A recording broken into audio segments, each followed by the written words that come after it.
يرتاح قلبي حين أقرأ آيه ويجول في صدري صدى القرآن. بسم الله الرحمن الرحيم. حميم. تنزيل الكتاب من الله العزيز الحكيم. ما خلقنا السماوات والأرض وما بينهما إلا بالحق وأجل مسمى والذين كفروا عما أنذروا معرضون. قل أرأيتم ما تدعون من دون الله أروني ماذا خلقوا من الأرض أم لهم شرك في السماوات ائتوني بكتاب من قبل هذا أو أثارة من علم إن كنتم صادقين. ومن أضل ممن يدعو من دون الله من لا يستجيب له إلى يوم القيامة وهم عن دعائهم غافلون. وإذا حشر الناس كانوا لهم أعداء وكانوا بعبادتهم كافرين. وإذا تتلى عليهم آياتنا بينات قال الذين كفروا للحق لما جاءهم هذا سحر مبين. أم يقولون افتريه قل إن افتريته فلا تملكون لي من الله شيئا هو أعلم بما تفيضون فيه كفى به شهيدا بيني وبينكم وهو الغفور الرحيم. قل ما كنت بدعا من الرسل وما أدري ما يفعل بي ولا بكم إن أتبع إلا ما يوحى إلي وما أنا إلا نذير مبين. قل أرأيتم إن كان من عند الله وكفرتم به وشهد شاهد من بني إسرائيل على مثله فآمن واستكبرتم إن الله لا يهدي القوم الظالمين. وقال الذين كفروا للذين آمنوا لو كان خيرا ما سبقونا إليه وإذ لم يهتدوا به فسيقولون هذا إفك قديم. ومن قبله كتاب موسى إماما ورحمة وهذا كتاب مصدق لسانا عربيا لينذر الذين ظلموا وبشرى للمحسنين. إن الذين قالوا ربنا الله ثم استقاموا فلا خوف عليهم ولا هم يحزنون. أولئك أصحاب الجنة خالدين فيها جزاء بما كانوا يعملون.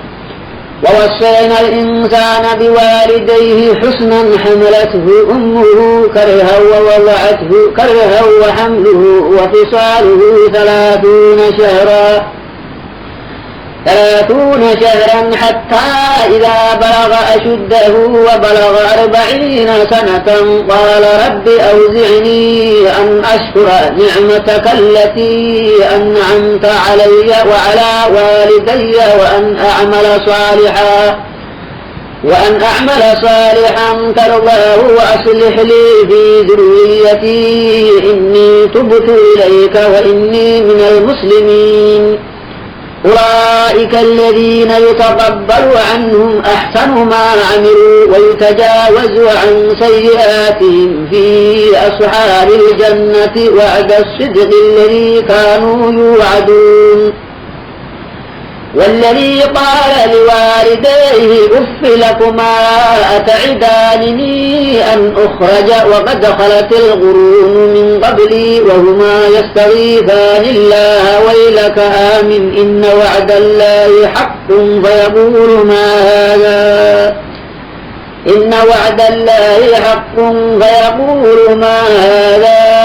إلا أساطير الأولين. أولئك الذين حق عليهم القول في قد خلت من قبلهم من الجن والإنس إنهم كانوا خاسرين. ولكل درجات مما عملوا وليوفيهم أعمالهم وهم لا يظلمون. ويوم يعرض الذين كفروا على النار أذهبتم طيباتكم في حياتكم الدنيا واستمتعتم بها فاليوم تجزون عذاب الهون بما كنتم تستكبرون في الأرض بغير الحق وبما كنتم تفسقون. واذكر أخا عاد إذ أنذر قومه بالأحقاف وقد خلت النذر من بين يديه ومن خلفه ألا تعبدوا إلا الله إني أخاف عليكم عذاب يوم عظيم. قالوا أجئتنا لتأفكنا عن آلهتنا فأتنا بما تعدنا إن كنت من الصادقين. قال إنما العلم عند الله وأبلغكم ما أرسلت به ولكني أراكم قوما تجهلون.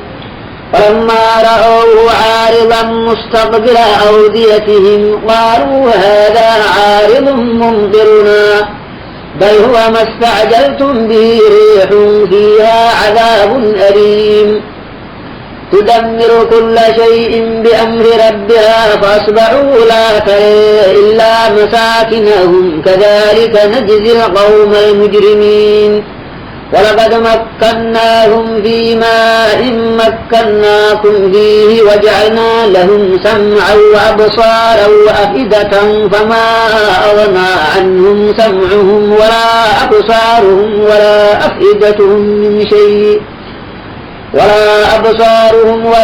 أفئدتهم من شيء إذ كانوا يجحدون بآيات الله وحاق بهم ما كانوا به يستهزئون.